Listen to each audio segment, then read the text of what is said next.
Women's premier league లో మరో సంచలనం. పాత పగను తీర్చుకుంటూ గుజరాత్ జైంట్స్ కోటను బద్దలు కొట్టి ఢిల్లీ క్యాపిటల్స్ దర్జాగా ఫైనల్లోకి అడుగుపెట్టింది. వరుసగా 4వసారి ఫైనల్ చేరుకుని హిస్టరీ క్రియేట్ చేసింది ఢిల్లీ సేన. అసలు ఈ మ్యాచ్ లో ఏం జరిగింది? గుజరాత్ ఇచ్చిన 169 పరుగుల టార్గెట్ ను ఢిల్లీ ఎలా ఛేదించింది? ఈ వీడియోలో చూద్దాం. మన ఛానల్ ఇంకా సబ్స్క్రైబ్ చేసుకోకపోతే వెంటనే సబ్స్క్రైబ్ చేసుకోండి. ఈ వీడియోని చివరి వరకు చూడండి. ముందుగా టాస్ గెలిచిన ఢిల్లీ గుజరాత్ ను బ్యాటింగ్ కి ఆహ్వానించింది. ఈ సీజన్ లో మొదటి బ్యాటింగ్ చేసిన ప్రతిసారి గెలిచిన గుజరాత్ ఈసారి మాత్రం తడబడింది. సోఫియా డెవెన్ లాంటి కీలక ప్లేయర్ ను హెన్రీ 2వ ఓవర్లోనే పెవిలియన్ కు పంపింది.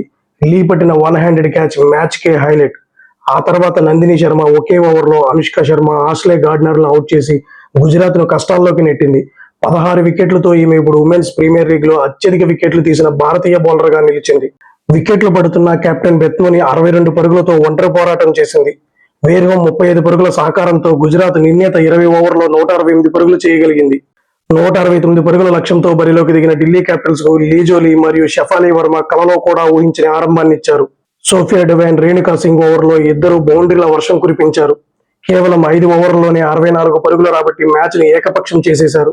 వీరిద్దరూ కలిసి కేవలం 7 ఓవర్లలోనే 89 పరుగుల ఓపెనింగ్ భాగస్వామ్యాన్ని నెలకొల్పారు. జార్జియా, వేర్హోమ్ ఒకే ఓవర్లో వీరిద్దరిని అవుట్ చేసినా అప్పటికే జరగాల్సిన నష్టం జరిగిపోయింది. ఓపెనర్లు వెనుదిరిగిన జోమియో రోడ్రిగ్స్ మరియు లారా వాల్వరెట్ ఏమాత్రం ఒత్తిడికి లోనవ్వలేదు.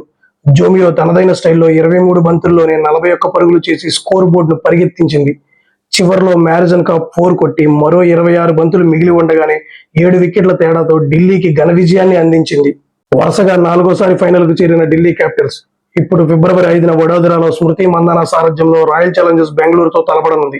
ఢిల్లీ తన మొదటి టైటిల్ గెలుస్తుందా లేదా ఆర్సీబీ తన ఆధిపత్యాన్ని చాటుకుంటుందా? మీరేమనుకుంటున్నారో కింద కామెంట్స్ లో చెప్పండి. ఈ వీడియో నచ్చితే లైక్ చేయండి, షేర్ చేయండి, మన ఛానల్ ని సబ్స్క్రైబ్ చేసుకోండి. జై హింద్.